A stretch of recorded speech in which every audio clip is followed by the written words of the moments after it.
Je suis actuellement stagiaire au PNUD. Donc ce soir, je suis là pour un peu donner mon point de vue sur le thème qui est intitulé « Le 4, un mal social, faut-il l'interdire ?» Je suis en équipe avec Saredo, Mahmoud. Donc tout d'abord, je voulais remercier l'équipe d'ERE d'avoir organisé un tel événement pour nous, pour qu'on puisse mettre en place, pour qu'on puisse pratiquer ce que nous avons appris durant tout au long de notre formation. Merci beaucoup. Donc, avant d'entamer le débat, je voulais un peu m'arrêter sur le titre du sujet, le titre du thème. Le 4, un mal social, faut-il l'interdire? Donc on sait très bien que le 4 est une plante qui est consommée à Djibouti. Donc c'est un mal social. Rien que le titre, il affirme déjà que le 4 représente un vice pour la société djiboutienne. Donc faut-il l'interdire? Les institutions compétentes, à savoir l'État, le gouvernement, faut-il qu'ils mettent en place des règles, des textes, des lois pour interdire toute consommation ou vente du 4? Moi, je suis pour cet argument. Je suis pour. Il faut que l'État interdise la consommation ou la vente du 4. Pourquoi? Parce que c'est un problème social. La société, c'est qui? C'est moi, toi. C'est nos frères, nos sœurs, nos entourages. Le 4, ça représente un mal. Donc, ça représente une menace pour les parents.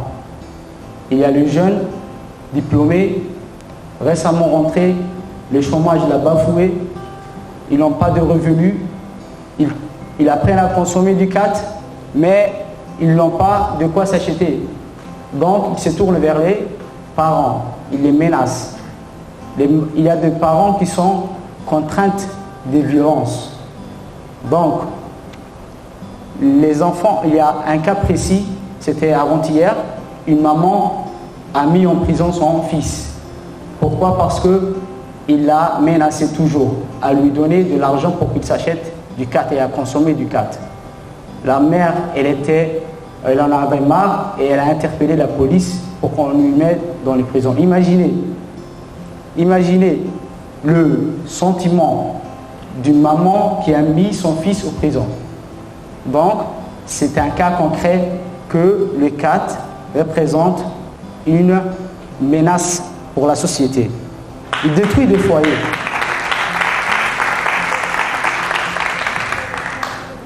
Le 4, il détruit des foyers. Selon France 24, un reportage fait par France 24, 40% du budget du ménage est consacré à l'achat du 4. Non seulement maintenant, il n'y a pas que les hommes qui consomment du 4, mais les femmes aussi, ils consomment du 4. Il y a un cousin à moi, il a divorcé sa femme parce qu'elle consommait du 4. Et qu'est-ce qu'elle faisait? Elle achetait, les salariés du port de Djibouti, ils peuvent prendre de l'avance sur les pharmacies, s'acheter des trucs, des médicaments. Donc, sa femme, qu'est-ce qu'elle faisait? Elle partait aux pharmacies avec son badge, elle s'achetait du Beroca, le médicament qui s'appelle Beroca, et du bien-être. Et elle les vendait à bas prix aux voisins. Après, l'argent, elle s'achetait du 4 avec cet argent. Il l'a aperçu un jour et boum, il l'a divorcé. Donc, qu'est-ce qui conduit au divorce? C'est les 4. Donc, ma question pour mes adversaires, à savoir Hassana et Fatouma, aimerais-tu t'es marié avec quelqu'un qui consomme du 4 ou bien un locateur? Ça, c'est le volet social. Si je reviens au volet économique, les ressources utilisées pour s'acheter du 4 est considéré comme un gaspillage. Il y a un dicton somalien qui dit « Diri farhan, diri ala'al ».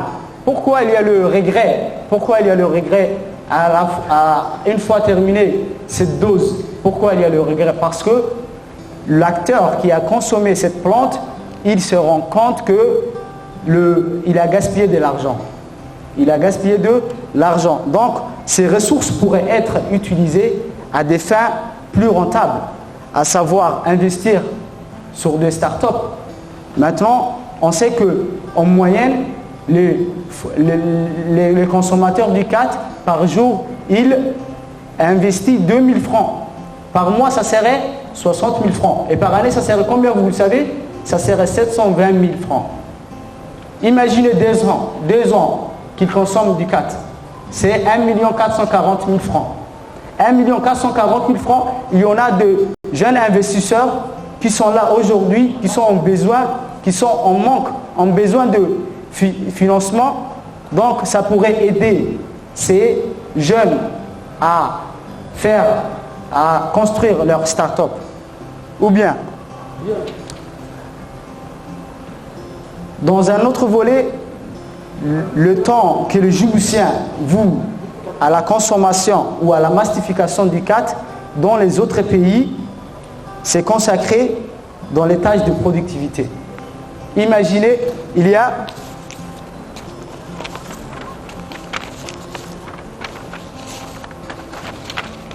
soit 35% de la population des cateurs, ils consacrent 2 heures à 4 heures par jour. Alors que 36%, ils consacrent 6 heures à 8 heures. Vous imaginez, le temps il est précieux. Hein? Donc, si vous consacrez cette heure à faire une tâche de productivité, à faire quelque chose d'autre, ça serait bien. Donc, je voulais m'arrêter ici et écouter ce que mes adversaires ont avancé.